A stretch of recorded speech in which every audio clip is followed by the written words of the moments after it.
गुरु प्यारी साध संगत जी, प्रेम से कहिए धन निरंकार जी। आशा करती हूँ सतगुरु माता जी की कृपा से आप सभी बहुत अच्छे होंगे।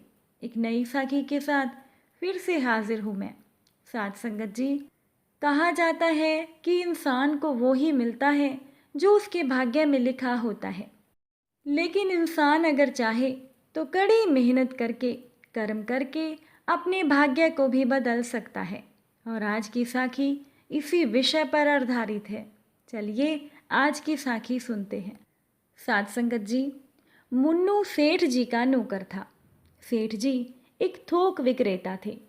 बाजार के बीचों बीच सेठ जी की बहुत बड़ी दुकान थी और गोदाम भी था। सेठ जी खुदरा सामान भी बेचते थे। कहने को बाजार में तो मंदा था, पर सेठ जी की तो चांदी ही चांदी थी, क्योंकि सेठ जी की दुकान खूब चलती थी। बेचारा सेठ जी का नौकर मुन्नू दिन भर काम करता, कभी दुकान का, कभी गोदाम का, और बीच बीच में सेठ जी उसे घर पर भी काम करने के लिए भेज दिया करते थे। मुन्नू कभी भी काम चोरी नहीं करता था। जो भी काम सेठ जी करने को बोलते थे, मुन्नू फटाफट वो काम कर दिया करता था। लेकिन साध संगत जी, जब भी मुन्नू सेठ जी से अपना वेतन मांगता था, तो सेठ जी कोई ना कोई बहाना बना लेते थे और बेचारे मुन्नू को हर बार रोकर अपना जी हल्का करना पड़ता था। कभी कभार सेठ जी मुन्नू को 100 या 200 रुपए दे दिया करते थे। लेकिन पिछले 3 महीने से मुन्नू ने अपने घर एक कौड़ी भी नहीं भेजी थी। जब भी मुन्नू पैसे मांगता तो सेठ जी या तो टाल देते थे या गुस्सा करके कोई नया काम बता देते थे।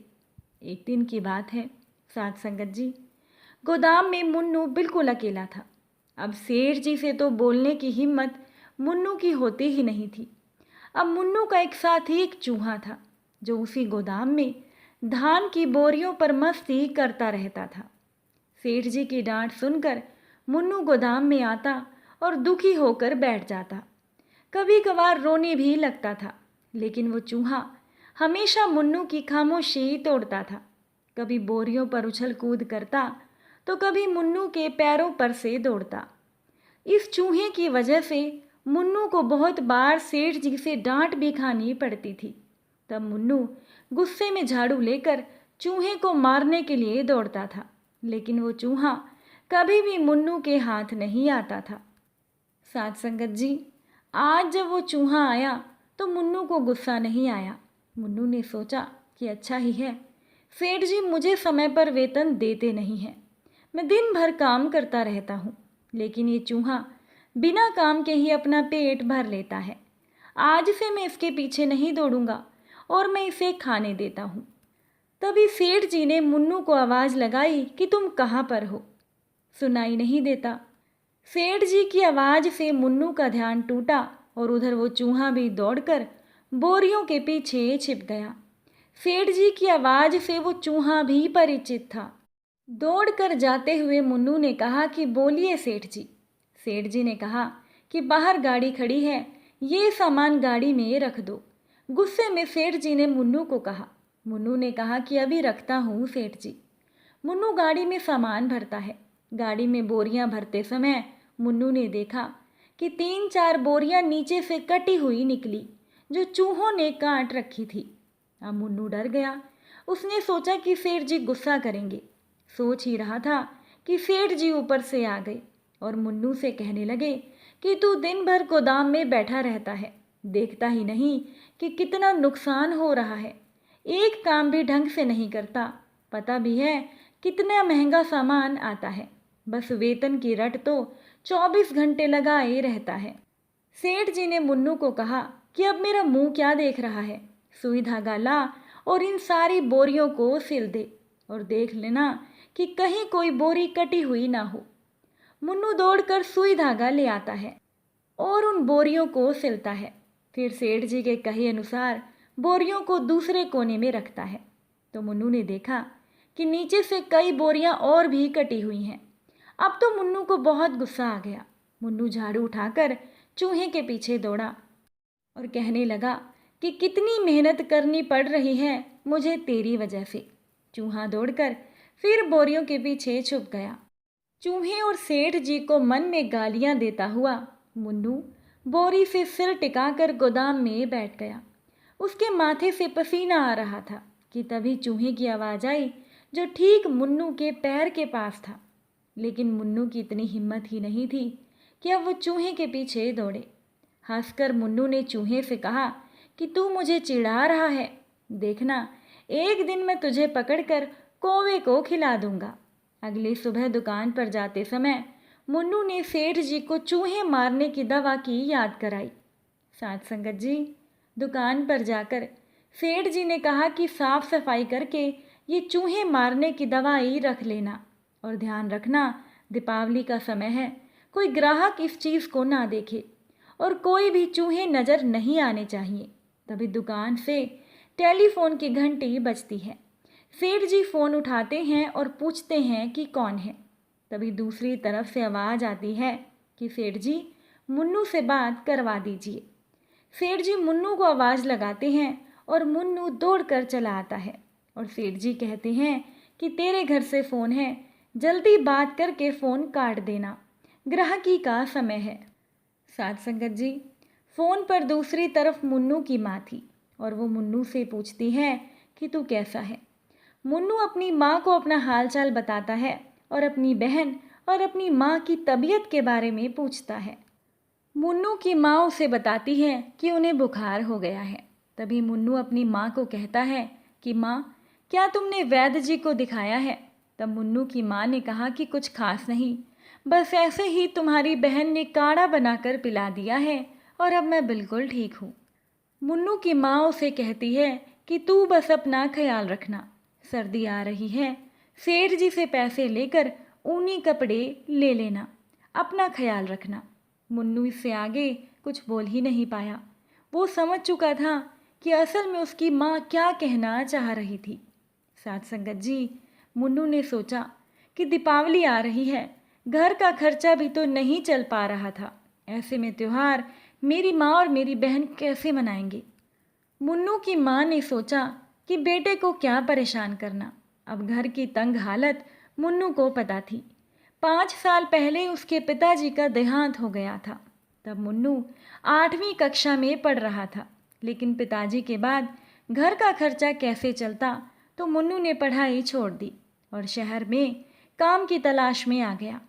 अब मुन्नू कद काठी का ठीक ठाक था और 8वीं कक्षा पढ़ा भी था, तो सेठ जी ने मुन्नू को काम पर रख लिया। लेकिन सेठ जी कंजूस भी थे और बहुत घमंडी भी थे। छोटी सी गलती पर मुन्नू को बहुत डांट पड़ती थी और ना ही कभी उसे समय पर वेतन मिलता था। मुन्नू अपने गांव के जमींदार के पास भी काम कर सकता था, लेकिन मुन्नू की सोच अलग थी।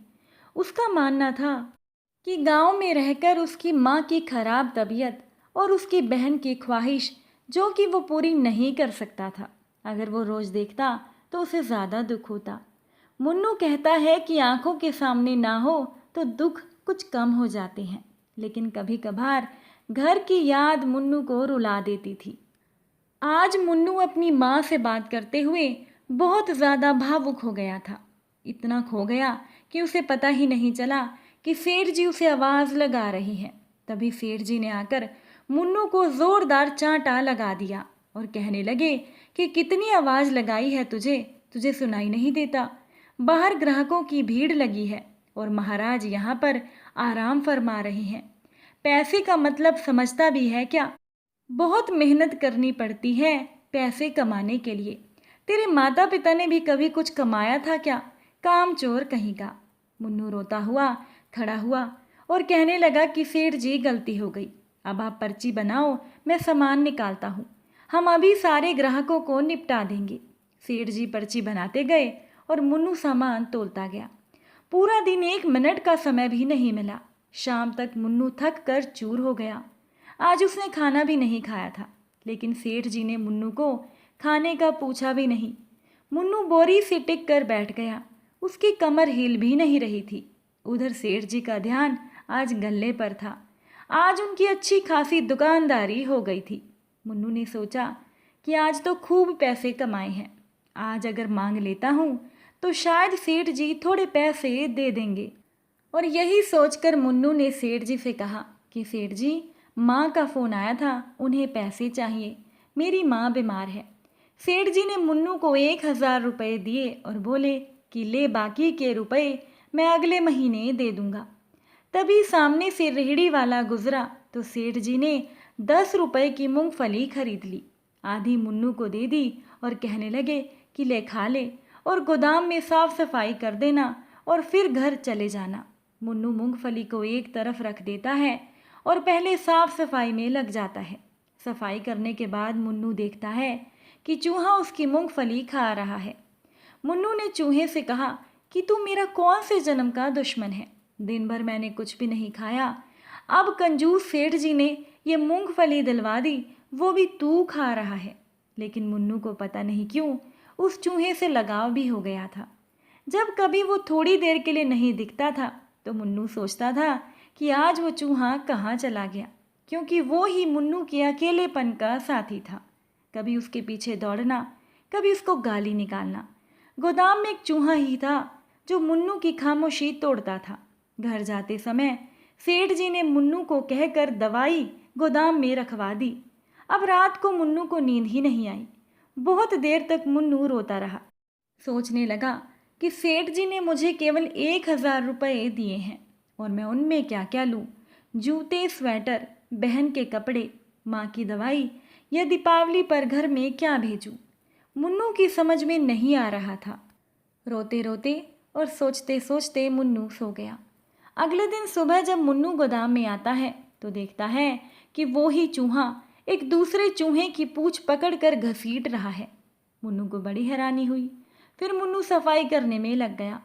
थोड़ी देर बाद मुन्नू को कुछ आवाज़ सुनाई दी तो मुन्नू ने देखा और हैरान हो गया कि वो चूहा एक दूसरे चूहे को भी घसीट कर बाहर ले जा रहा था, जो कि जिंदा था।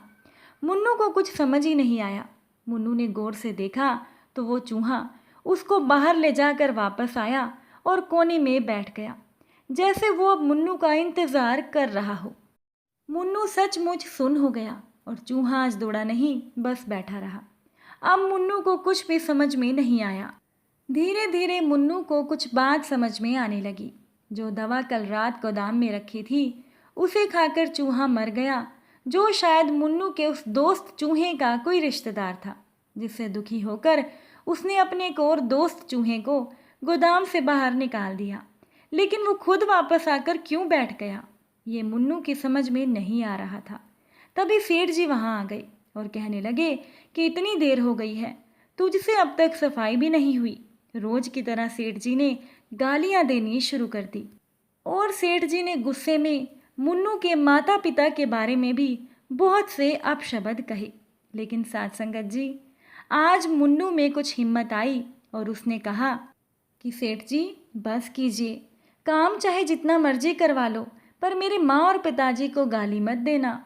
मेरे पिताजी अब इस दुनिया में नहीं हैं और मेरे पिताजी ने कभी काम चोरी नहीं की, ना कभी मैं करता हूँ। कितना काम आप मुझसे करवाते हो, फिर भी आप मुझे हमेशा डांटते हो। सेठ जी फिर से मुन्नू के पिताजी के बारे में अपशब्द कहने लगे। अब मुन्नू को गुस्सा आ गया।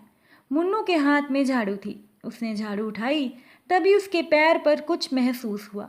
मुन्नू ने देखा कि वो चूहा मुन्नू के पैर पर बैठा था और मुन्नू की तरफ देख रहा था, मानो वो चूहा कह रहा हो कि इस गिरे हुए इंसान के मुंह मत लग, तू भी यहाँ से चल पड़, मैं भी यहाँ से जा रहा हूँ, तू भी चल, तेरे जैसे मेहनती को बहुत काम मिल जाएंगे। अब चूहे की कातर दृष्टि को मुन्नू समझ गया। मुन्नू ने गुस्से में झाड़ू फेंक दिया और गोदाम से बाहर निकल आया। मुन्नू के पीछे वो चूहा भी बाहर आ गया। कुछ दूर मुन्नू के पीछे चलने के बाद चूहा गायब हो गया। मुन्नू बड़ा दुखी हो गया और सोचने लगा कि चूहा कहाँ गया। वो इतना उदास हो गया जैसे कोई उसका दोस्त उससे बिछड़ गया हो। लेकिन अब मुन्नू को दूसरा दुख भी सताने लगा कि मुझे काम कहाँ मिलेगा, मेरे तो घर पर भी बहुत तंगी है। सोचता सोचता मुन्नू बाजार से गुजर रहा था कि एक आवाज़ मुन्नू को आई कि अरे मुन्नू, कहाँ जा रहा है। मुन्नू की आंखों से आंसू बह रहे थे। आवाज़ लगाने वाले सज्जन ने मुन्नू का हाथ पकड़ा और उसे अपनी दुकान में ले गया। उसका मुंह धुलवाया और चाय पिलाई। सारी बात जानने के बाद उस सज्जन ने मुन्नू को काम बताया जो मुन्नू की समझ में आ गया, और उस सज्जन मुन्नू को व्यवसाय शुरू करने के लिए पैसे भी देने लगे। मुन्नू ने पहले तो मना किया, तो सज्जन ने कहा कि मैं तेरे सेठ जी के पास अक्सर जाता हूँ और मैंने तुझे काम करते हुए भी देखा है। तुम बहुत मेहनती हो और हिसाब में भी तुम्हारा हाथ बहुत अच्छा है। तुम थोक का काम करो, तुम्हें उसमें बहुत लाभ होगा। मुन्नू ने सोचा कि कोई काम तो करना ही पड़ेगा, वरना ऐसे काम नहीं चलेगा। तब उन सज्जन ने कहा कि ज़्यादा मत सोचो, मैं तुम्हारी मदद करूँगा। बाजार में मेरी अच्छी जानकारी है।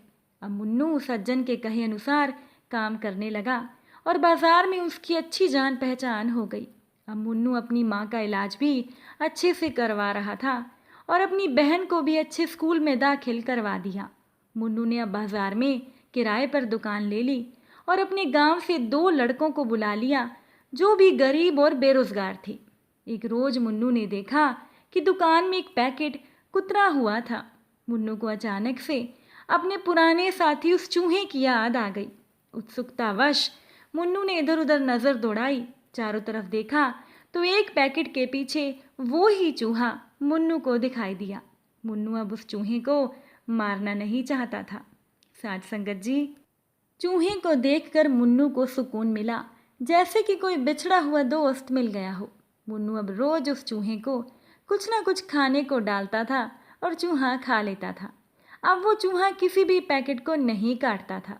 मुन्नू को अब उसका साथी मिल गया था। सच में मुन्नू अब खुश रहने लगा। एक रोज मुन्नू दुकान के गल्ले पर बैठा हिसाब लगा रहा था कि एक व्यक्ति आकर मुन्नू से कहने लगा कि सेठ जी, चावल की छोटी पैकिंग मिलेगी क्या? दरअसल मुन्नू राशन की छोटी पैकिंग का थोक विक्रेता था, इसीलिए छोटी छोटी पैकिंग कोई भी व्यक्ति आवश्यकता अनुसार खरीद सकता था। मुन्नू ने कहा कि हाँ, मेरे पास है। जब मुन्नू ने ऊपर देखा तो उसकी हैरानी का ठिकाना नहीं था। साथ संगत जी, पूछने वाला व्यक्ति मुन्नू का ही पुराना सेठ जी था। मुन्नू ने उनसे कहा कि कितने पैकेट दूं? सेठ जी के मुंह से शब्द ही नहीं निकल रहे थे। हैरानी से सेठ जी मुन्नू का मुंह देख रहे थे। साथ संगत जी, कहाँ तो एक समय में मुन्नू सेठ जी के पास नौकर था, लेकिन मुन्नू के अंदर काम करने की लगन थी और उसने खूब मेहनत करके अपने दम पर बाजार में अपनी दुकान भी खरीद ली और थोक विक्रेता भी बन गया। इसीलिए इंसान अगर चाहे तो वो कड़ी मेहनत करके सब कुछ हासिल कर सकता है। साथ संगत जी, ये साखी आपको कैसी लगी कमेंट में ज़रूर बताइएगा। अगर अच्छी लगी हो तो वीडियो को लाइक भी कीजिएगा, और अगर कुछ गलती लगी हो तो बख्श लेना जी। प्यार से बोलिए। धन्य निरंकार।